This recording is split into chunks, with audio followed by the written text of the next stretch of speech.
Delhi cantt का वो घर नंबर 50, जहां आज भी लोग रहने से डरते हैं। अगर आपको लगता है कि भूत प्रेत सिर्फ कहानियों में होते हैं, तो इस वीडियो को अंत तक जरूर देखिए।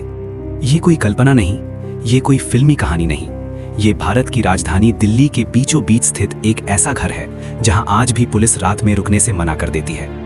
ये कहानी है दिल्ली कैंट सदर बाजार घर नंबर 50 की, जहां एक ही परिवार के 11 लोग एक ही रात रहस्यमय हालात में मरे पाए गए। और सबसे डरावनी बात, उन सभी की आंखें खुली थीं और चेहरे पर डर नहीं बल्कि आज्ञा मानने का भाव था।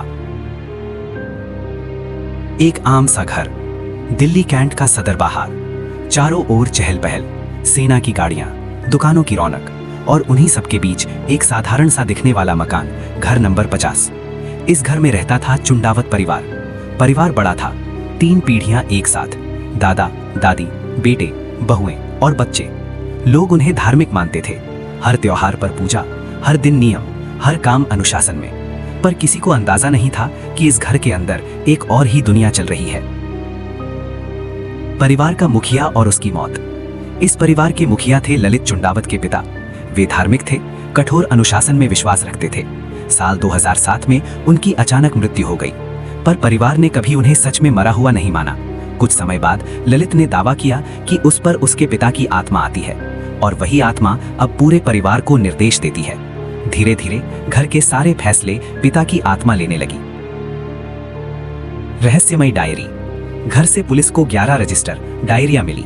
उनमें साफ साफ लिखा था किस दिन क्या करना है, कौन क्या पहनेगा, कब चुप रहना है और सबसे डरावना, उस दिन सबको आंखों पर पट्टी बांधनी होगी, मुंह में कपड़ा ठूसना होगा, हाथ पैर बांधने होंगे और अंत में लिखा था जब सब नियम पूरे होंगे तो भगवान खुद बचा लेंगे।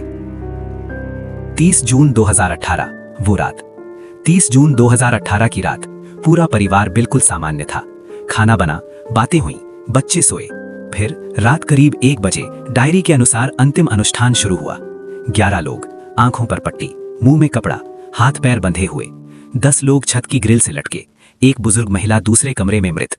किसी ने चीख नहीं मारी, किसी ने भागने की कोशिश नहीं की। सुबह का दृश्य। सुबह पड़ोसियों ने देखा कि घर का दरवाजा नहीं खुला। पुलिस पहुंची। जो उन्होंने देखा वो भारत के सबसे डरावने दृश्यों में से एक था। एक साथ लटके 10 शव, मानो किसी पूजा का हिस्सा हो। पुलिस तक कई घंटे घर में रुक नहीं पाई। क्या ये आत्महत्या थी? जांच में पता चला कोई जहर नहीं, कोई संघर्ष नहीं, कोई सुसाइड नोट नहीं। ये था ब्लाइंड फेथ किलिंग, अंधविश्वास के कारण हुई मौत। पर सवाल यह है कि 11 एक साथ गलत हो सकते हैं? क्या किसी ने विरोध नहीं किया? क्या सच में कोई आवाज थी? आज भी कई पुलिसकर्मी मानते हैं कि उस घर में कुछ असामान्य था। आज भी बंद पड़ा घर। आज घर नंबर 50 खाली पड़ा है। न कोई किराएदार, न कोई खरीदार। रात को लोग कहते हैं अजीब आवाजें आती हैं, लाइट अपने आप जलती है, छत पर परछाइयां दिखती हैं। ये सब अफवाह है या सच, कोई साबित नहीं कर पाया। ये कहानी हमें सिखाती है कि सबसे खतरनाक चीज भूत नहीं होते, अंधविश्वास होता है। जब इंसान अपनी सोच किसी और को सौंप देता है तो अंजाम घर नंबर 50 जैसा होता है। ये कहानी सिर्फ डराने के लिए नहीं थी, ये एक चेतावनी थी, क्योंकि कभी कभी सबसे बड़ा भूत हमारे दिमाग के अंदर होता है। अगर आपको ये कहानी सच में डरावनी लगी हो तो वीडियो को लाइक करें, और अगर आप चाहते हैं ऐसी ही 100% रियल हॉरर कहानियां तो चैनल को सब्सक्राइब जरूर करें। अगली कहानी में एक ऐसा केस जिसमें पुलिस भी भाग गई थी।